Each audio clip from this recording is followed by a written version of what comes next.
Good afternoon student. B Com second year हम unit third कर रहे हैं। पेपर फर्स्ट है आपका कंपनी नो सेटल प्रैक्टिस।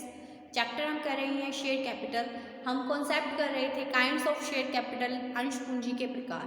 अंश पूंजी दो तरीके से होती है, equity share capital and preference share capital. तो देखिए प्रेफरेंस शेयर कैपिटल कौन सी होती है, जिसको पूर्वाधिकार अंश पूंजी कहते हैं। प्रेफरेंस जो पूर्वाधिकार अंश पूंजी के जो होल्डर्स होते हैं, धारक होते हैं, उनको जो लाभांश मिलता है, ठीक है, पूर्वाधिकार अंश पूंजी उस पूंजी को कहते हैं जिसके जो धारक होते हैं, होल्डर्स होते हैं, उसको दो राइट मिलते हैं। क्या राइट मिलते हैं? फर्स्ट राइट ये है कि जो डिविडेंड उनको मिलता है, तो डिविडेंड उनको प्रेफरेंशियल राइट मिलता है, डिविडेंड यानी लाभांश जो पे होता है उसमें। और जब कंपनी का वाइंडिंग अप होता है तो उसमें शब्दांश धारणा से पहले इनको अपनी कैपिटल जो है वो लेने का अधिकार होता है। तो देखिए जब कंपनी का वाइंडिंग अप होता है तो सबसे पहले किसको, कंपनी का जो समापन होता है तो सबसे पहले जो प्रेफरेंशियल राइट तो इनको मिलता है, बट जो लोन होल्डर्स होते हैं यानी जिन्होंने ऋण ले रखा है पहले उनको भुगतान किया जाता है, उसके बाद प्रेफरेंशियल होल्डर्स को किया जाता है और फिर लास्ट में इक्विटी शेयर होल्डर्स को किया जाता है। ठीक है, तो प्रेफरेंशियल राइट इसको जो मिल रहा है वो इक्विटी शेयर कैपिटल के संदर्भ में मिल रहा है। ये नहीं कह सकते कि जो लोन प्रोवाइडर्स होते हैं उससे पहले सबसे पहले जब कंपनी का समापन होता है तो सबसे पहले इनको पेमेंट दी जाती है। जी नहीं, इनको जो पेमेंट दी जा रही है वो इक्विटी शेयर कैपिटल के हिसाब से की जा रही है। क्लियर?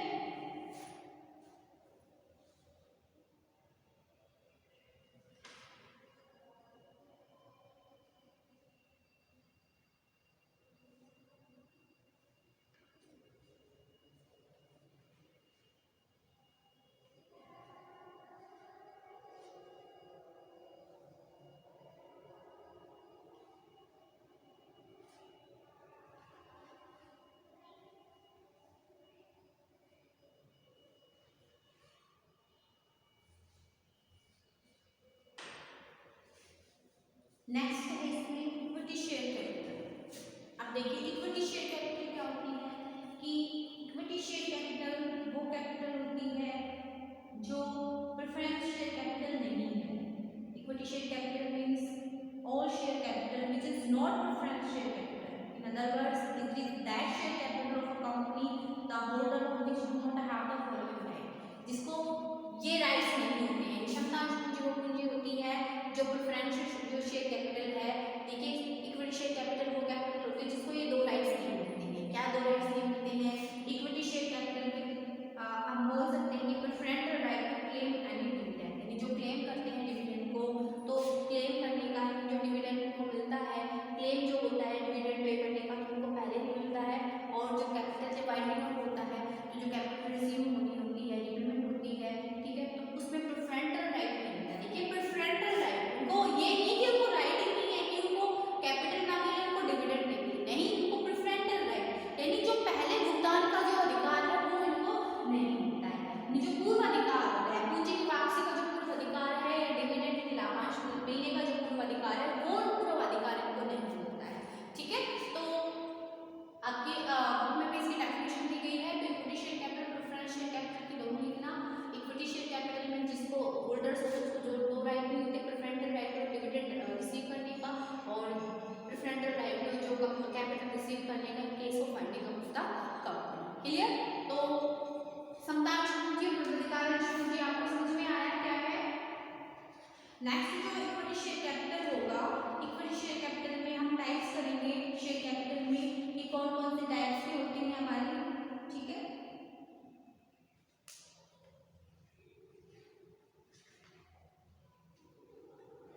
नेक्स्ट इसमें इम्पोर्टेंट जो टॉपिक है उसके बारे में हम करेंगे। देखिए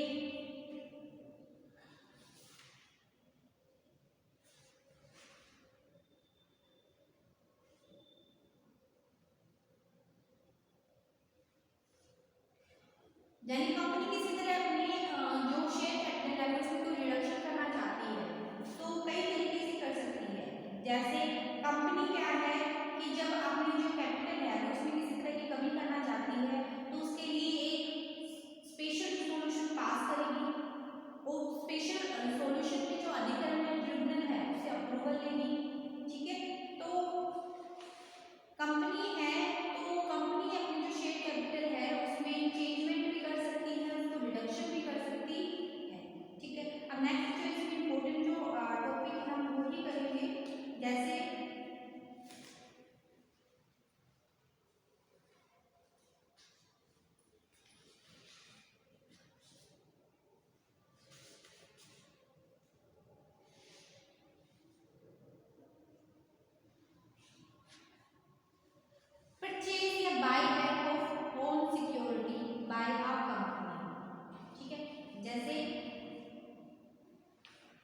कई बार आपने सुना भी होगा कि buy back of on security या सिक्योरिटी शेयर या सिक्योरिटीज बाय अ कंपनी, ठीक है, यानी अपने ही अंशों को वापस खरीदने के लिए कोष,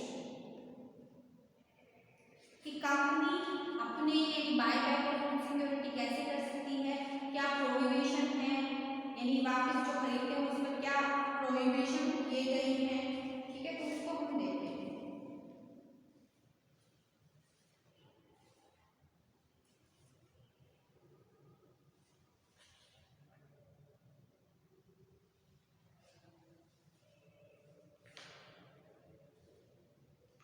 क्वेश्चन देखो ये आ सकता है कि explain the provision of company and regarding the buyback and prohibition of buyback of share, ठीक है, तो शेयर कैपिटल हमने देख ली, शेयर कैपिटल में हम रिडक्शन भी कर सकते हैं, चेंजमेंट भी कर सकते हैं इसमें, तो उसके कुछ दिशा निर्देश होते हैं उसके अकॉर्डिंग।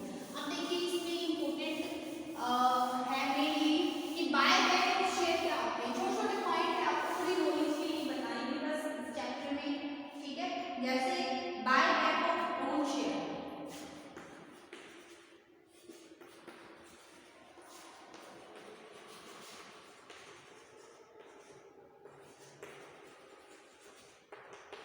यानी जो कंपनी है वो अपने अंशों को वापस से खरीद सकती है, परचेज या buy back of own security, ठीक है, जो शेयर्स होते हैं या कंपनी की जो सिक्योरिटी होती है उसको दोबारा खरीद सकती है, बाय बैक कर सकती है कंपनी द्वारा अपनी अंश या प्रतिभूतियों को वापस खरीदना, ठीक है, company has been empowered to purchase its own security by inserting new section, ठीक है, यानी कंपनी जो अधिनियम है उसके अनुसार अपने अंशों को वापस खरीदने का अधिकार देती है, कुछ प्रावधान हैं, ठीक है, तो जो जिससे कंपनी है जो अपने अंश है उनको दोबारा से खरीद सकती है, ठीक है, यानी कंपनी ने जो अपने शेयर बेच दिए एक बार अपने शेयर होल्डर को, तो उनसे दोबारा खरीद सकती है, buy back of own share जिसको बोला जाता है।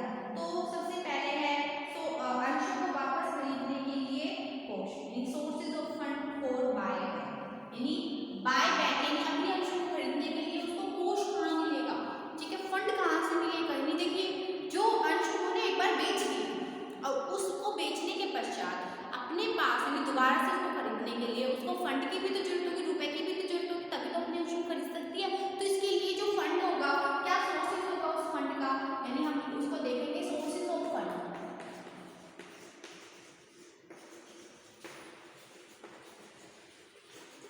sources of fund for buyback,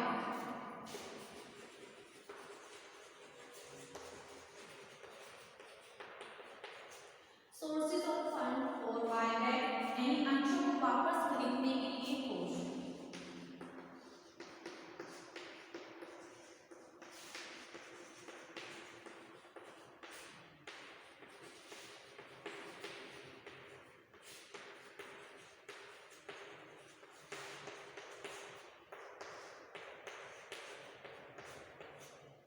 अंशों को वापस खरीदने के लिए कोष, ठीक है, देखिए कंपनी में परचेज ऑफ ओन शेयर, ठीक है, किस फंड से दे सकती है अपने, देखिए जो कंपनी है मैंने आपको बताया कि कंपनी अपनी शेयर है उसको परचेज कर सकती है, तो कैसे परचेज करेगी, किन स्रोतों से करेगी, तो देखिए इसमें जो स्रोत है वो है इट्स फ्री रिजर्व,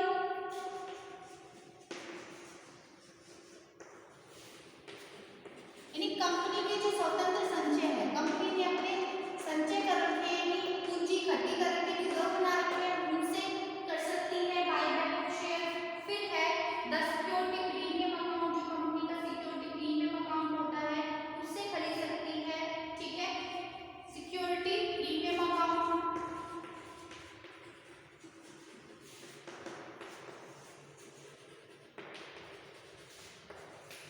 यानी जो कंपनी के शेयर्स होते हैं, मान लीजिए 100 रुपए का शेयर है पर कंपनी उसको 110 में अगर इशू कर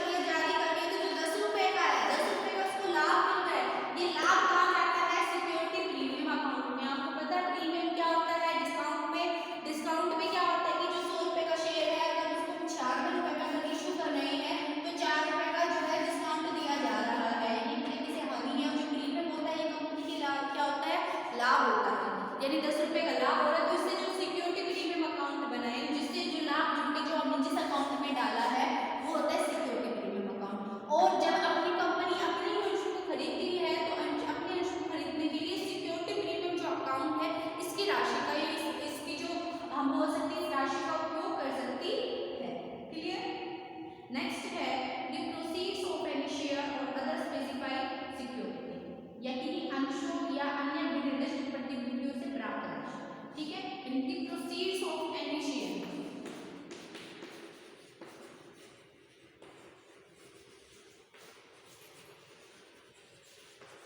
जब कंपनी ने कोई और अंश जारी किया हो, उस अंश को जारी करने पर जो उसको राशि प्राप्त की है, उस राशि से कंपनी क्या कर सकती है, जो बायबैक शेयर है, अपने शेयर है दोबारा उनको खरीद सकती है। तो 3 तरीके से वो कर सकती है। Clear? How no buyback of any kind of share of the specified security shall be made out of the proceed of an earlier issue.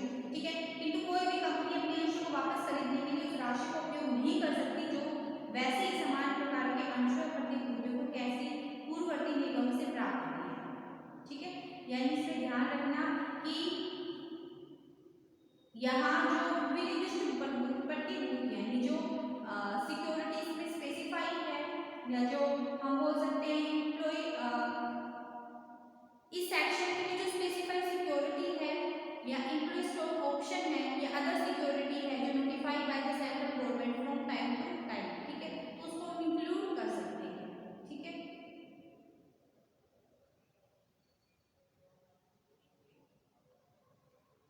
यानी इसमें देखिए जो प्रोसीड ऑफ एनी शेयर और अदर स्पेसिफाइड सिक्योरिटी है ना, तो specified जो security है इसमें एम्प्लॉय स्टॉक जो ऑप्शन होता है या जो एम्प्लॉय खरीद लेते हैं वो इंक्लूड किया जाएगा।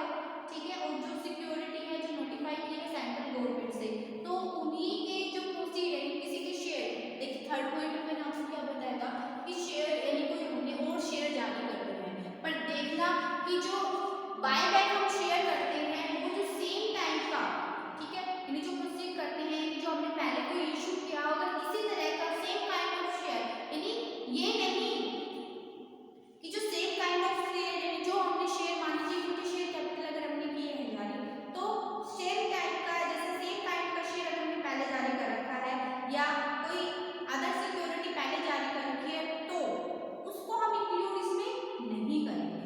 ठीक है, तो उससे बायबैक हम नहीं कर सकते हैं। ठीक है, और अदर स्पेसिफाइड यानी जो no buyback of any kind of share यानी हम किसी तरह का बायबैक नहीं कर सकते हैं। Other specified security shall be made out of the proceed of an earlier issue of the same kind of share और same kind of other specified security. ठीक है, तो देखिए जो the proceed of any share, जो share का proceed हो रहा है उससे जो प्राप्त राशि है, तो जो ये शेयर है ना, ये वाला शेयर, ये ऐसा शेयर नहीं होना चाहिए कि जिस तरह का हमने जिसको हम परचेज कर रहे हैं उसी तरह का उसी काइंड का ये शेयर नहीं होना चाहिए। ठीक है, उससे अलग होना चाहिए। जैसे मान लीजिए अगर हम बायबैक कर रहे हैं प्रेफरेंस शेयर कैपिटल का, इक्विटी शेयर कैपिटल का, तो ये उससे अलग होना चाहिए। जो सिक्योरिटी है वो अलग होगी, उससे प्राप्त जो राशि। तो फर्स्ट पॉइंट समझ में आया कि हम कैसे कैसे अंशों को वापस खरीद सकते हैं। फिर है अब कंडीशन क्या होगी बायबैक की, जो हम बायबैक करते हैं उसके लिए कुछ कंडीशन है, उस कंडीशन को फॉलो किया जाता है।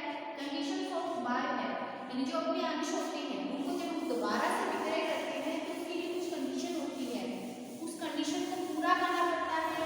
और कौन सी कंडीशन है वो हम देखेंगे। सेकंड जो पॉइंट होगा फिर है वापस खरीद की शर्तें, कंडीशन ऑफ बायबैक।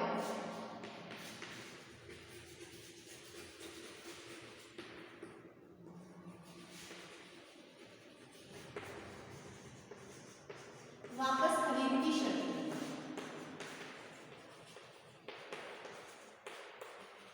देखिए पहले तो बायबैक शेयर के लिए हम किस किस सोर्सेज से ले सकते हैं, सिक्योरिटी प्रीमियम अमाउंट है, किसी अदर सिक्योरिटी को इशू करके मुझे राशि प्राप्त हो रही है, फ्री रिजर्व से। इस तरह से हम जो अपने जो कंपनी है वो अपने सिक्योरिटी को बायबैक कर सकती है। सेकंड है कंडीशन यानी बायबैक की क्या क्या शर्तें होंगी। तो सबसे पहले है कि the buyback must be authorised bye it's article, यानी जो कंपनी के आर्टिकल्स होते हैं उनके यानी जो कंपनी के जो अंतर नियम होते हैं, ठीक है, जो कंपनी के जो नियम बनाए जाते हैं जो अंतर नियम में लिखा होता है उसी के अनुसार होना चाहिए। अंतर नियम में इस बारे में लिखा होना चाहिए। ठीक है, ये जो बायबैक करनी है वो कंपनियों के द्वारा अधिकृत होना चाहिए। सेकंड है कि एक स्पेशल रिजोल्यूशन पास किया जाए, कंपनी की जो जनरल मीटिंग होती है, जो कंपनी की एक जनरल मीटिंग साधारण सभा है उसमें ये प्रस्ताव पारित किया गया तो कंपनी अपने अंशों को दोबारा से खरीदेगी। ठीक है, बट किस कंडीशन में स्पेशल रिजोल्यूशन मीटिंग करने की जरूरत नहीं होती। देखिए कि अगर कंपनी की राशि, कंपनी की जो प्रदत्त पूंजी है पेड अप शेयर कैपिटल है और सकल संचय की 10% की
पास करने के लिए जैसे हम बनाते हैं तो किस कंडीशन में जरूरत नहीं होती कि जो राशि है बहुत कम है, अगर 10% है।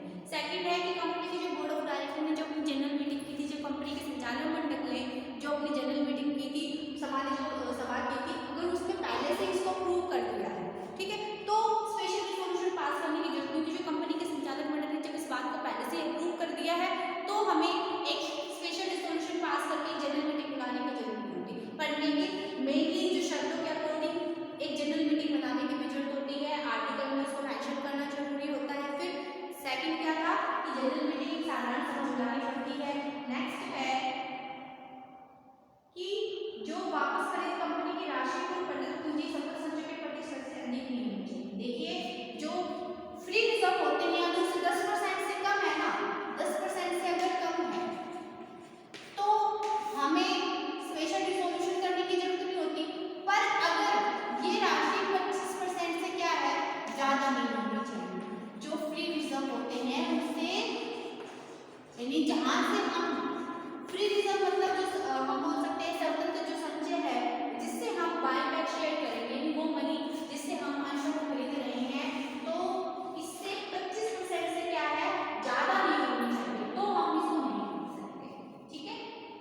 फिर है कि वापस खरीद के बाद कंपनी की जो ऋण यानी जो कंपनी का लोन होता है, यानी इसमें देखना चाहिए कि buyback of share in any financial year not exceed 25% of its total paid up capital, ठीक है, यानी जो प्रदर्शन होता है पूंजी के यानी पेड अप शेयर कैपिटल से 25% ये क्या है ज्यादा नहीं होनी चाहिए, ठीक है। यानी कंपनी की जो टोटल शेयर कैपिटल है और जो फ्री रिजर्व है उनसे 25% से ज्यादा ये नहीं होना चाहिए। अगर 25% से ज्यादा के आप शेयर खरीद रहे हैं राशि के तो वो आप नहीं खरीद सकते हैं, ठीक है, ये कंडीशन है।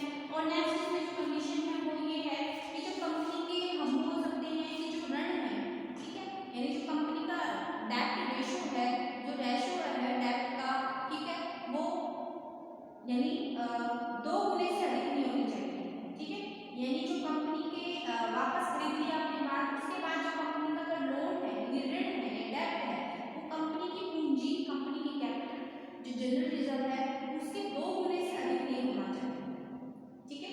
किंतु केंद्र सरकार ऋण के संपादन के लिए कंपनियों के लिए बढ़ा भी सकती है, यानी कंपनी के जो लोन है, ठीक है, जैसे मान लीजिए इस तरह आप बायबैक शेयर कर रहे हैं पर कंपनी का लोन ज्यादा है, डेट ज्यादा है, ऋण ज्यादा है कंपनी को, ठीक है, अगर आप बायबैक ऑफ शेयर इसलिए कर रहे हैं तो बायबैक ऑफ शेयर तभी आप कर सकते हैं कि जो कंपनी का जो डेट है, कंपनी का जो डेट है वो कितना नहीं होना चाहिए 2 गुना नहीं होना चाहिए कंपनी का, यानी जो कंपनी का डेट है और कंपनी की जो हम बोल सकते हैं कैपिटल में इतना 2:1 का अनुपात नहीं होना चाहिए। रिजर्व फ्री रिजर्व और कैपिटल का 2:1 में अनुपात नहीं होना चाहिए डेट का, यानी जो हमारा ऋण है वो दुगुना नहीं होना चाहिए, ठीक है। अगर ऋण ज्यादा है दुगुना है तो हम बायबैक ऑफ शेयर नहीं कर सकते कि आपके पास अपनी कैपिटल नहीं होगी, एक तो ये है।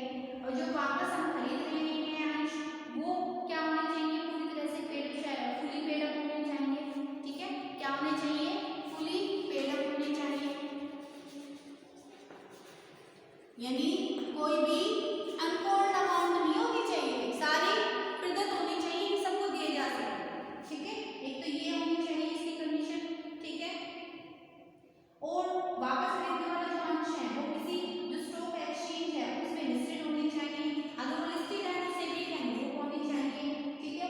और अगर जिन अंशों जो ऐसे अंश हैं जो स्टॉक एक्सचेंज की जो गाइडलाइन है सेबी की गाइडलाइन है अगर उसको नहीं है उसके अकॉर्डिंग नहीं है तो एमसीए ने जो रूल्स बना रखे हैं उसके अकॉर्डिंग होने चाहिए, ठीक है। तो ये कुछ कंडीशन थी, क्या क्या कंडीशन थी, सबसे पहले जो हम बायबैक शेयर करते हैं एक आर्टिकल से उसका वर्णन होना चाहिए, स्पेशल रिजोल्यूशन एक जो स्पेशल रिजोल्यूशन पास होनी चाहिए, स्पेशल रिजोल्यूशन यानी विशेष संकल्प पारित करके जो कंपनी की जनरल मीटिंग की साधारण सभा होती है वो एक बुलाई जाती है, साधारण सभा में ये बात प्रस्ताव होता है कि कंपनी अपने अंशों को खरीदेगी, बायबैक ऑफ शेयर करेगी, पुनः खरीदेगी, ठीक है। बट 2 कंडीशन में ये रखना ज्यादा जरूरी नहीं होता। पहली कंडीशन ये है कि कंपनी की जो बायबैक ऑफ शेयर कर रहे हैं अगर वो फ्री रिजर्व के 10% से कम है, मान लीजिए कंपनी का जो फ्री रिजर्व है उससे 10% से अगर कम है वो पास करने की जरूरत नहीं होती। सेकंड कंडीशन क्या थी कि कंपनी की जो बोर्ड ऑफ डायरेक्टर है उसको पहले से अप्रूव कर दिया है तो उनको मीटिंग करने की जरूरत नहीं होती है। फिर है कि जो कंपनी का जो हम बायबैक ऑफ शेयर करनी है अमाउंट फ्री रिजर्व और कंपनी की पेड ऑफ जो पूरी टोटल शेयर कैपिटल है, पेड ऑफ शेयर कैपिटल होती है उसके 25% से ज़्यादा नहीं होनी चाहिए, उससे कम होनी चाहिए। फ्री रिजर्व के 25% से ज़्यादा नहीं हो सकती। अगर 25% से ज़्यादा है तो ये राशि बायबैक ऑफ शेयर करें तो नहीं कर सकते जारी, ठीक है। और जब हम बायबैक ऑफ शेयर करते हैं वो कैपिटल और फ्री रिजर्व है तो उस वक्त जो आपकी कंपनी की जो संपत्ति होती है तो ऋण का जो ऋण है उस समय जो कंपनी के डेट होते हैं वो दुगने नहीं होने चाहिए। कंपनी का जो ऋण की जो है जो कंपनी को चुकाना है जो दायित्व वो कम होना चाहिए, दोगुना नहीं होना चाहिए। फिर क्या है कि जो ये बायबैक शेयर है फुली पेड अप होने चाहिए, फुली पेड अप मतलब पूरी तरह से प्रदत्त पूंजी होनी चाहिए। फिर नेक्स्ट इसमें ये कंडीशन थी कि कंपनी की जो सिक्योरिटी है जो हम बायबैक ऑफ शेयर करते हैं वो एक स्टॉक एक्सचेंज से लिस्टेड होनी चाहिए, सेबी के अनुरूप होनी चाहिए, सेबी की जो गाइडलाइंस है उसके अकॉर्डिंग होनी चाहिए। अगर सेबी की गाइडलाइन के अकॉर्डिंग है तो जो एमसीए ने जो रूल्स बना रखे हैं उसके अकॉर्डिंग होनी चाहिए। तो ये कुछ कंडीशन थी, ये कंडीशन को अगर फुलफिल हो रहा है तो हम बायबैक ऑफ शेयर कर सकते हैं। क्लियर हुआ? नेक्स्ट है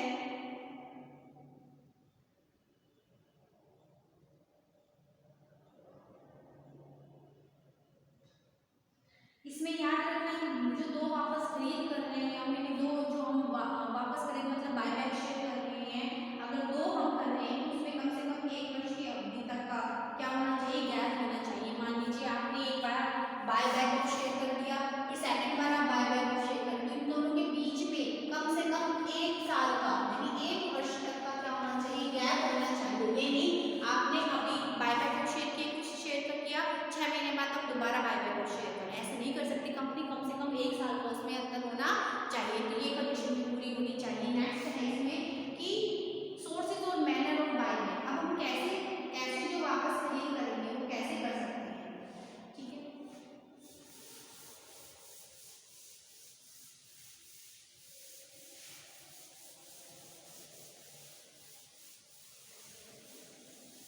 जो वापस खरीद कर रहे हैं उसके क्या स्रोत होंगे, सोर्सेज ऑफ बायबैक।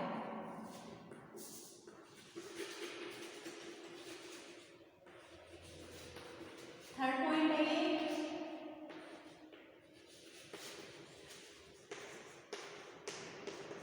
वापस खरीद के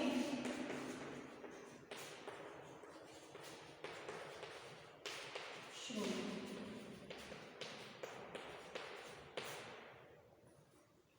क्या क्या स्रोत होते हैं, सोर्सेज क्या होते हैं, मैनर क्या होता है बायबैक के।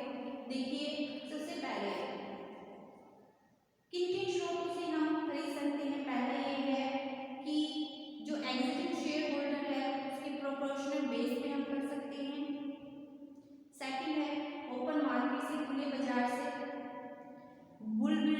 बुक बिल्डिंग जो प्रोसेस होती है स्टॉक एक्सचेंज के माध्यम से हम कर सकते हैं, यानी जो हम वापस खरीदते हैं। देखिए जो बायबैक ऑफ शेयर करते हैं हम, यानी जो बायबैक ऑफ शेयर आप कर रहे हो मतलब आप मतलब मेरे लिए हम कह रहे हैं कि जो हम अंश खरीद रहे हैं हम अंश कैसे खरीद सकते हैं।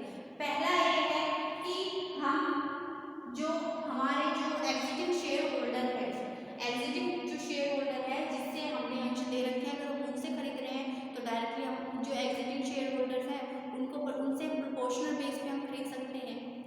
शेयर होल्डर से देख सकते हैं जिनके पास हमारे कंपनी के शेयर तो किसी को बेचे होंगे ना, तो जो शेयर होल्डर है तो उनसे खरीद ले डायरेक्टली, या फिर कंपनी है जो अपने शेयर है वो जो हम बोल सकते हैं ओपन मार्केट से, खुले बाजार से, जिसमें स्टॉक एक्सचेंज के थ्रू कर सकती है, खरीद सकती है अपने शेयर। और जैसे एम्प्लॉय स्टॉक ऑप्शन है, scheme of sweet equity scheme है, ठीक है। अगर हमने या तो कंपनी ने अपने जो स्वीट इक्विटी शेयर है अपने एम्प्लॉय को जो अपने जो रेट दे रखे हैं उनके मतलब काम के बदले में, जिसको स्वीट इक्विटी शेयर भी बोलते हैं। एम्प्लॉय स्टॉक ऑप्शन है, कर्मचारी संबंधी योजना है, यानी कर्मचारियों को अपने जो बोल सकते हैं शेयर दिए गए हैं तो उन कर्मचारियों से कर सकता है, ठीक है। कैसे कैसे खरीद सकते हैं, वापस खरीद के स्रोत। देखिए जो एग्जिस्टिंग शेयर होल्डर है, जिस शेयर होल्डर के पास हमारे हमने जो अपने शेयर दे रखे हैं उनसे खरीद सकते हैं। सेकंड उनसे अगर आप डायरेक्टली नहीं करना चाहते तो किसी स्टॉक एक्सचेंज के माध्यम से, ठीक है, ओपन मार्केट में उस तरह बोल सकते हैं। अब जो अगर अपनी कंपनी में जो अपने अंश है अपने जो एम्प्लॉय को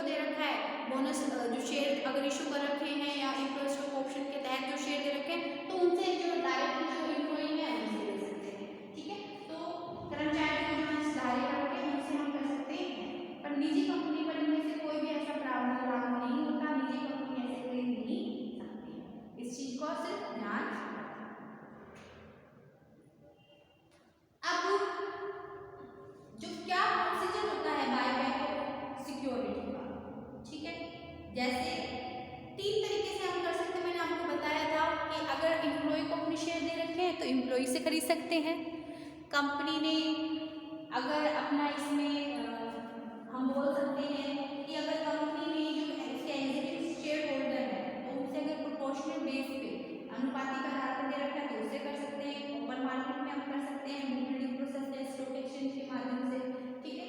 फिर देखिए अब क्या प्रोसीजर होता है बायबैक ऑफ सिक्योरिटी का। ये तो था कि कंपनी जो सिक्योरिटी है उसको कैसे खरीद सकती है, ठीक है।